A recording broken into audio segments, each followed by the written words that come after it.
Boro Jindabad. Pramod Boro long live. Governor Basutai long live. गिबिसिन थारावनो आंनिफ्राय नोंथांमोन media नोंथांमोनखौहाय साबायखर बावहरनाय थादों। दिनै बे 2024 मायथाइनि नैबे जोबथा अक्ट'खालि दिनै इउपिपिएल पार्टीनि बरिगाव प्राइमारिनि आंखौ जि आफादगिरि बिबानावहाय दायित्व होबाय आरो दिनै आं बे आंनि दायित्वखौ मोननानै आं गावनो माने रंजानाय मोनाखै। माने आं एसे सिन्ता नांदों बोरैहाय रायजो राजाफोरखौहाय खौसेथियाव लाबोनानै माबोरै मावलांगोन आं बेखौ गिदिर सिन्ता खालामदों। आरो जितु आं दा दायित्व मोनबाय आं हाजासे गावनि वार्कारफोरखौहाय लोगो लानानैहाय आं बेखौ पार्टीखौ सिगाङाव लांनो थाखाय आं आवगायनो थाखाय आं गोख्रोङै नाजागोन आरो मावलांगोन जाहाथे इयुनाव जोंनि बे इउपिपिएल हानजाया नैबे 25 मायथाइ जितु इलेक्सन दं बेयाव देरहासार जानानै जों जे रायजोनि थाखाय मोजां खामानि मावनायाव बाहागो लालांनो हागोन। बिनि थाखाय आं जागायजेननायनिफ्राय आंनि जेसेबां टार्म्स थागोन बेसेबांहालागै आं गोसो मोदोम जिउ होनानैहाय मावलांनो थाखाय आं नाजागोन आरोखि। আজি আমি ওদালগুৰি ডিস্ট্রিক্ট যে পলিটিক্যাল পার্টি ইয়ার আমি 37 নং ধনশিৰি সমষ্টি ব্লক কমিটির মহিলা শাখা আর যুব শাখা আর আমার 13টা প্রাইমারি যে প্যানেলিস্ট আছিলে এই প্যানেলিস্ট আজি সুন্দরকে ডিক্লারেশন হয়েছে। ইয়াতে আমার চিফ গেস্ট হিসাবে ইয়াত অংশগ্রহণ করেছিল। আমি ইনভাইটেশন দিছিলো আমার ধনশিৰি সমষ্টি কোঅর্ডিনেটর সাহেব খান ডাঙরিয়া আর ডিস্ট্রিক্টর সভাপতি রবীন্দ্র বসুমতাৰী ডাঙরিয়া আর তেখেতৰ টিম সকলে ইয়াত সুন্দরকে আহি আমার এই যে প্যানেলিস্ট ডিক্লারেশন এই সভাখন সম্পন্ন করিলে আমি আজি বহুত সুখী হয়েছো।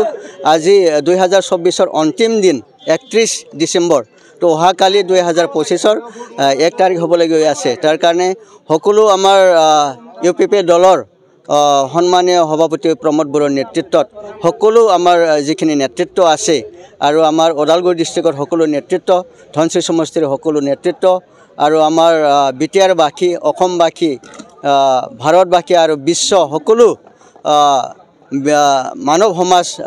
সকলোকে মই এই সময়ত নতুন বছৰৰ মোৰ শুভেচ্ছা যাচিছোঁ আৰু আশা ৰাখিছোঁ ভগৱানৰ ওচৰত প্ৰাৰ্থনা জনাইছোঁ যাতে 2025 আমাৰ সকলো কাৰণে যাতে এটা শান্তিভাৱে এই বছৰটো উকলি যায় আৰু সকলো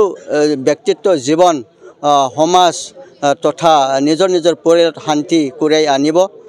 সেইটো মই আশা ৰাখিছোঁ। আৰু বৰ্তমান প্ৰমোদ বড়োৰ নেতৃত্বত যি বিটিআৰত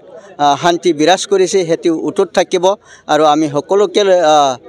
একত্ৰিত হৈ পেলাই আমি আগবাঢ়ি যাব পাৰিম সেইটো আশা ৰাখিছোঁ। তো আমাৰ 13টা প্ৰাইমাৰী আমি সুন্দৰকে প্ৰাইমাৰী তেখেতসকলে বিচৰা ধৰণেই আমি সভাপতি আৰু 2জন সম্পাদক বাছনি কৰিছোঁ। আৰু তেনেকৈ আমি আৰু সবল ব্যক্তিত্ব দিব পৰা প্ৰাইমাৰী লেভেলত বা আমাৰ ওমেন শাখাত বা ইউথ শাখাত তেখেতসকলক আমি কাকবা উপসভাপতি কাকবা সেক্ৰেটাৰী তেনেকৈ তেখেতসকলক দায়িত্ব দি সুন্দৰকে গঠন কৰিছোঁ। তো মই সুখী হৈছোঁ আহি থকা দিনত আমাৰ ধনশিৰি সমষ্টি শক্তিশালী হ'ব। আমাৰ ইয়াত যিখিনি চেণ্ট্ৰেল পৰা দায়িত্ব পাইছে কোঅৰ্ডিনেটৰ হিচাপে ইনচাৰ্জ হিচাপে ধুনীয়াকৈ কাম কৰি আছে আৰু আমাৰ ধনশিৰি সমষ্টিৰ পৰা যিখিনি ডিষ্ট্ৰিক্টৰ নেতৃত্ব দিছে পেৰেণ্ট বডি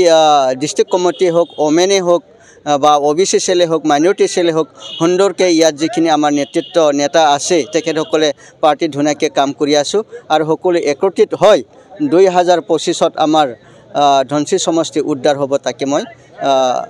মই আশা ৰাখিছোঁ আৰু ভগৱানৰ ওচৰত এই ক্ষেত্ৰত মই আমাক যাতে সহায় কৰে তাৰ কাৰণে মই অনুৰোধ জনাইছোঁ মই প্ৰাৰ্থনা কৰিছোঁ। মই সেইখিনি কৈ আজি এই প্ৰাইমাৰী কমিটি আৰু ইউথ ওমেন যে প্যানেলিস্ট ডিক্লারেশন এই মেসেজখিনি সেইখিনি দিলোঁ। Thank you. खुलुमबाय। दिनै 2024 मायथाइनि जोबथा सान 31 डिसेम्बर आरो गाबोन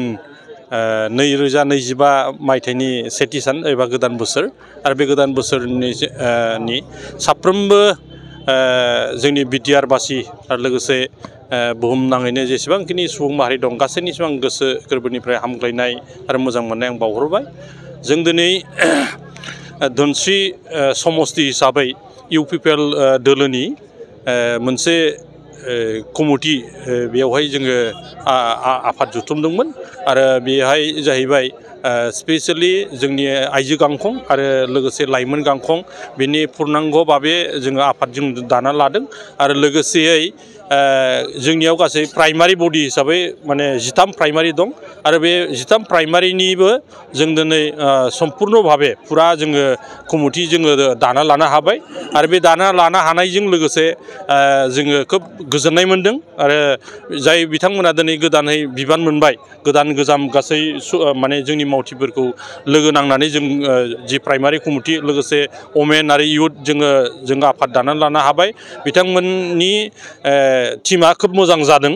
आरो फैबाय थानाय 2025 मायथाइयाव बिथांमोना मोजाङै मोजां खामानि मावनो हागोन बेखौ जोङो आसा खालामनो हादों मानो होनोबा जेसेबांखिनि दा जोंनि प्राइमारि कमिटि आरो इउथ आरो वमेन बिथांमोनहा कमिटि हिसाबै लुबैनाय बायदि प्राइमारिया लुबैनाय बायदिनि जों बेखौ दानानै होनो हादों आरो मानो होनोबा जों दिनैहाय इउपिपिएल दोलोनि जाय गाहाय बिथां प्रमद बर' बिथांनि दैदेननाय जि इउपिपिएलनि जि बिटिआरनि जि सरकार बे सरकारनि मावनाय दांनाय खामानिखौ नुनानै जोंनि जेसेबांखिनि कर्मिफोर दं बिथांमोनाबो खोब गोसो गुदुङै खामानि मावनो हानाय मोनसे साहस मोनदों आरो रायजो राजानिफ्राय हेफाजाब मोनदों आरो बेखौ लानानै 2025 मायथाइयाव